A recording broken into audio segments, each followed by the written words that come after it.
heard in 10 years all different views on why there are grammar schools in Bexley and Kent, and why are there no grammar schools in Southwark, for instance, or even Croydon Borough. Okay, this is the reason why, and I say again to watch that video that I refer to. There were around 1,330 grammar schools in England, and from around 1965 to 1998, every time the Labour government came into power, they closed down these schools. So each round they would end up closing down these schools, replacing them with what we call comprehensive or state schools. And then eventually, there'll be polls in the community, voting in the community. And of course, what you have is that in any area where historically the Labour government has the most stronghold, the schools were closed down. So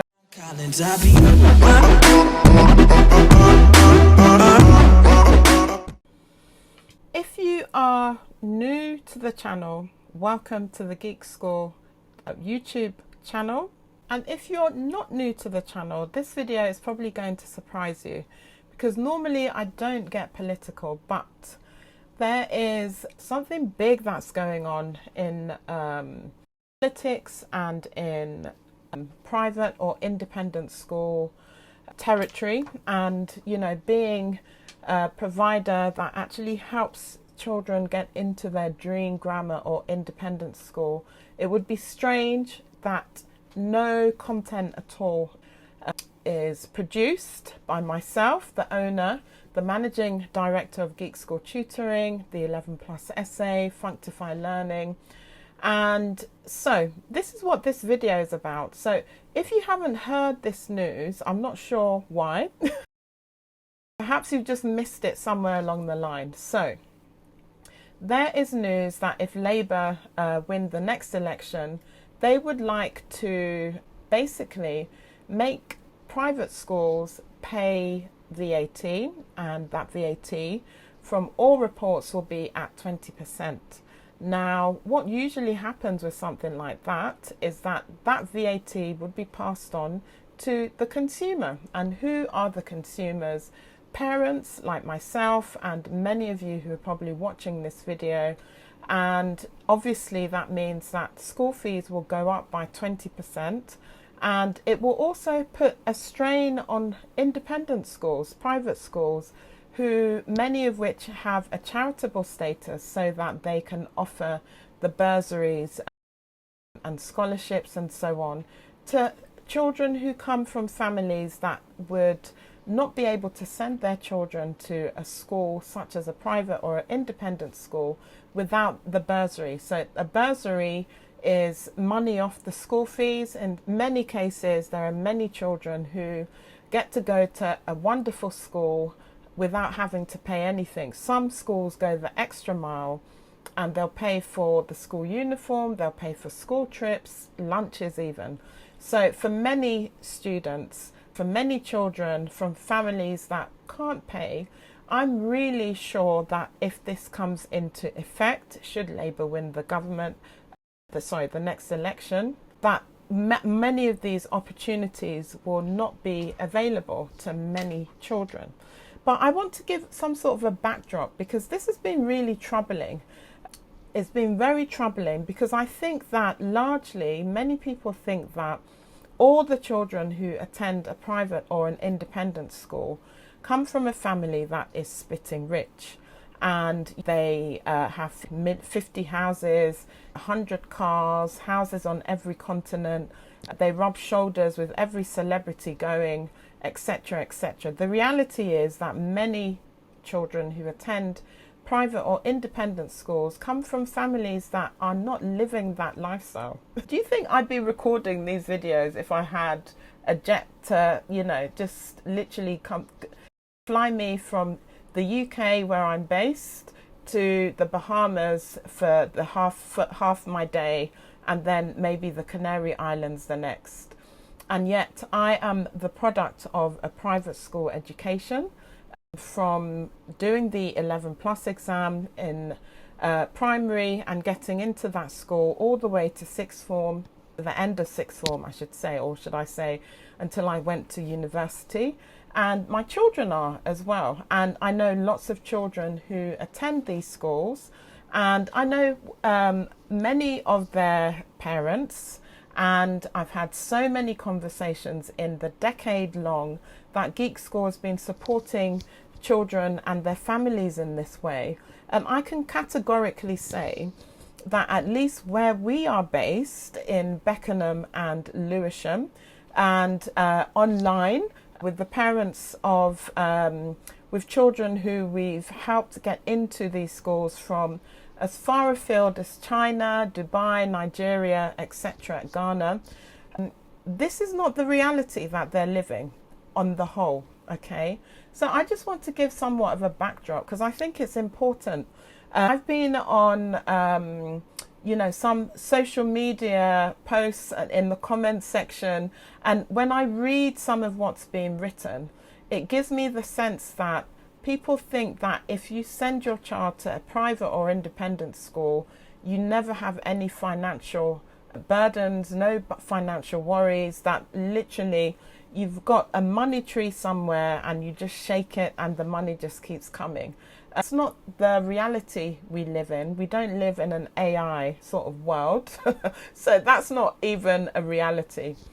But I just want to give a backdrop because I think it's important to do that the way that we are. So education, as we know, is the bedrock of any prosperous society, and it literally shapes the futures of individuals and the nations alike. I remember when I worked in the media, there was actually a job that I went for, an editing role, and I got that role because they knew about my secondary school, which somehow got into the papers for reasons that I will not mention.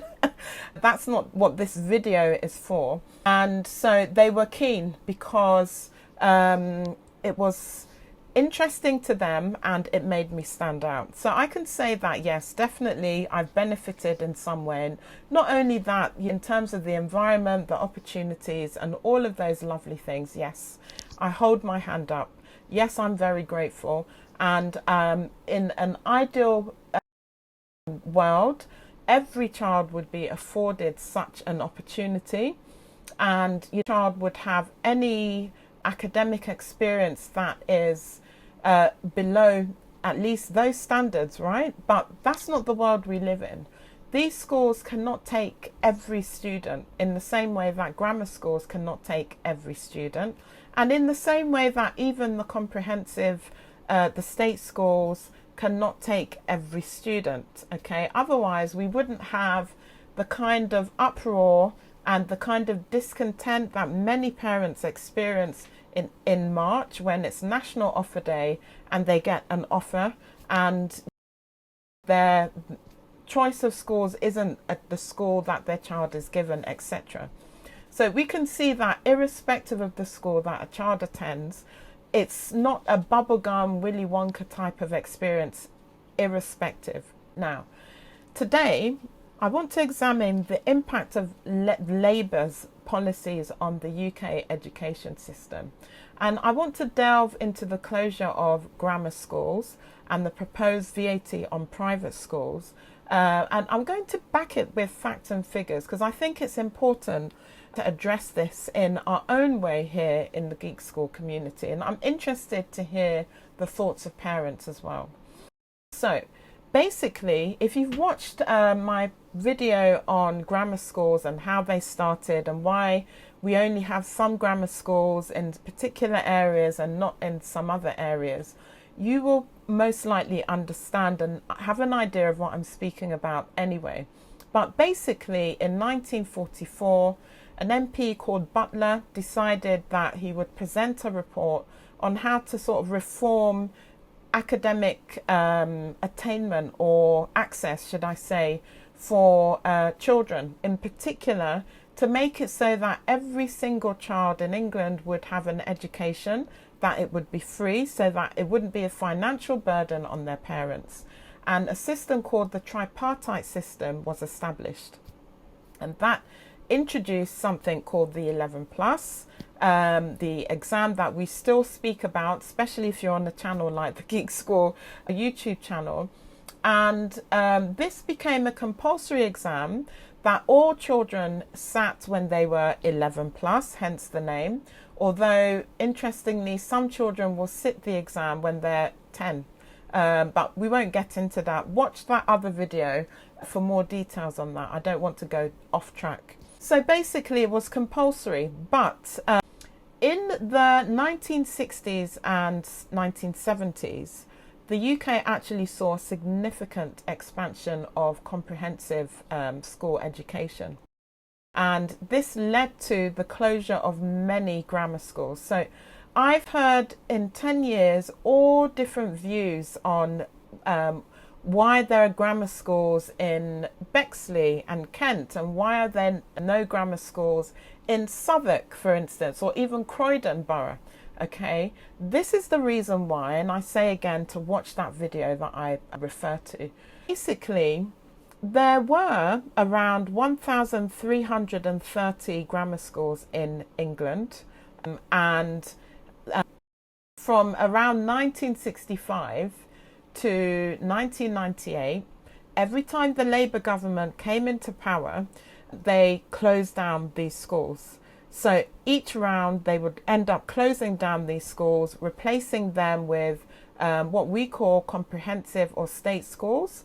And then eventually, you know, there'll be polls in the community, voting in the community. And of course, what you have is that in any area where historically the Labour government has the most stronghold, the schools were closed down. So what people tend to think, oh, why are there schools only in the, I don't want to say the richest part, because to be honest, is there such a thing as a rich local authority? I'm not sure there is. There'll always be a mix. Yes, there'll be many roads that clearly people are not struggling to find breakfast, if we want to go there. And there are other areas where there's deprivation, if you will. But effectively, by 1998, there were only 163 schools, grammar schools. Now, when Theresa May was Prime Minister, the Conservatives agreed for one of the Kent schools called Wilmington to have an annex built.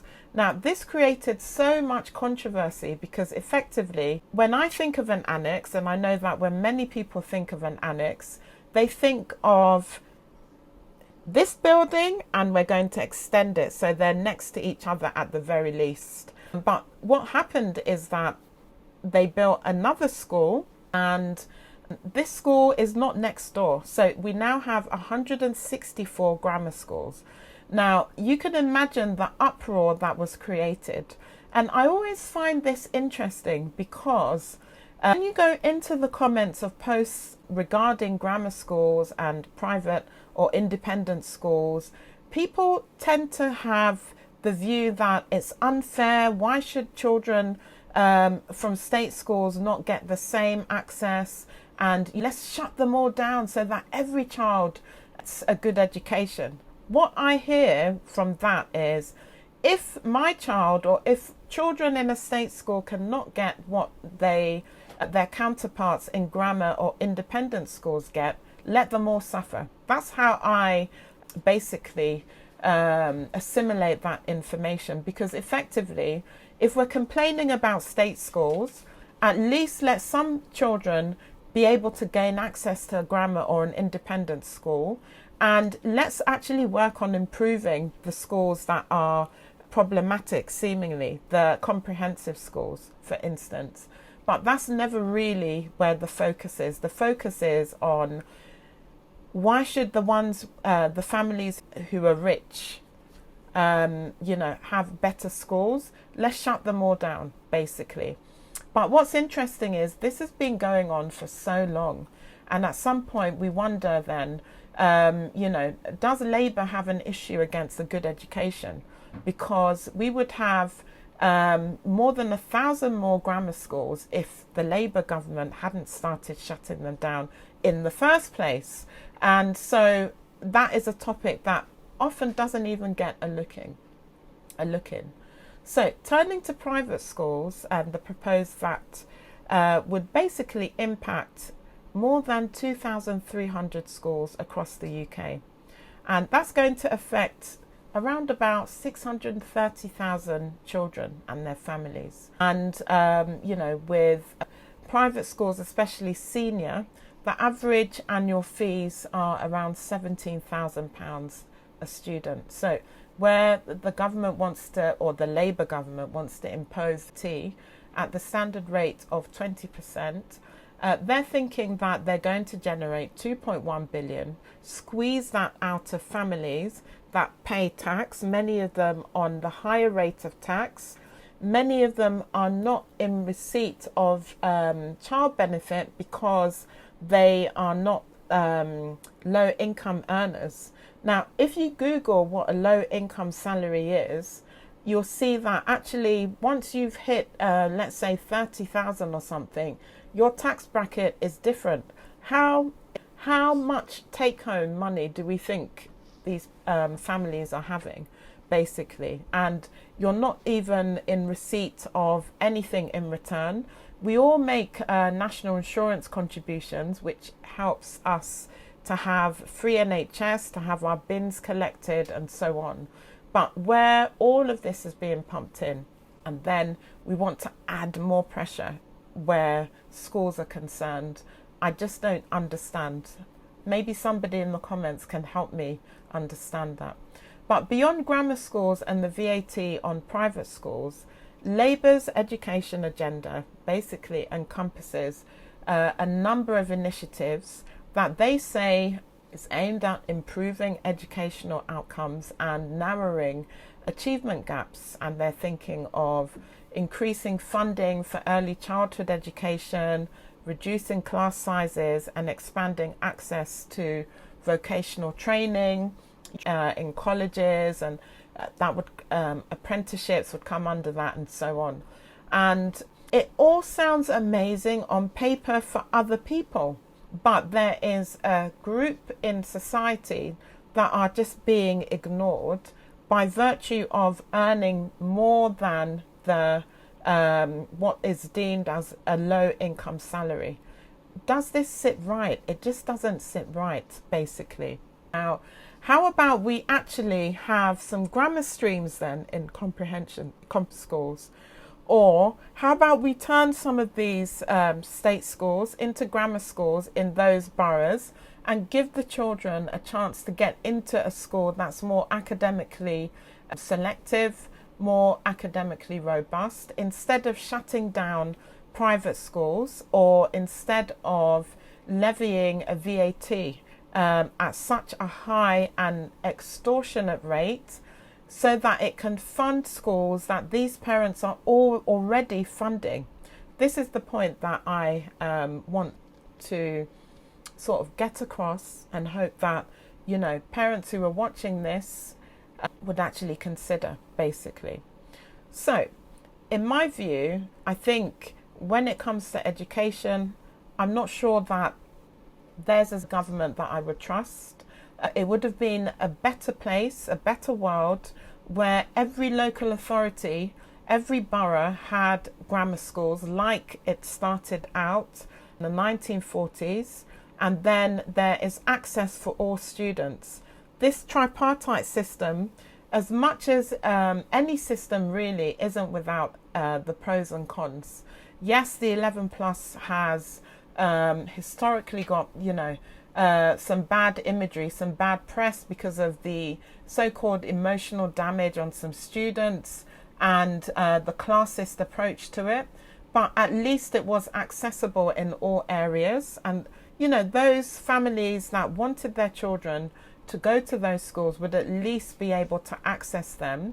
And then you had schools that focused on other areas. So if you have a child that isn't interested in academia, but perhaps they know from a very young age that they want to go into building or another trade, there were technical colleges, you see, that enabled them to go and learn that trade and then not have to go through the rigors of the academic system, but actually learn their trade and then go into that trade.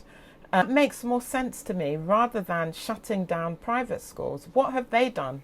And levying VAT. What have they done? So I was on a post online, and I think it was a Times article asking whether private schools should be shut down for reasons that anyone who would say yes to it, I just don't understand. There aren't that many in the country to the point where it would have such a detrimental impact on comprehensive schools. And people are saying, oh, shut them down so that MPs will send their children to state schools and their children won't be at an advantage. How many MPs do we think are even in the country now, basically? There aren't as many MPs in the country as some people think. And, you know, when you look at how many children they would likely have, shutting down private schools, the total number of their children wouldn't even amount to 1%. So what impact do we think it's actually going to have? So, as I say, I'm really keen to hear your thoughts on it.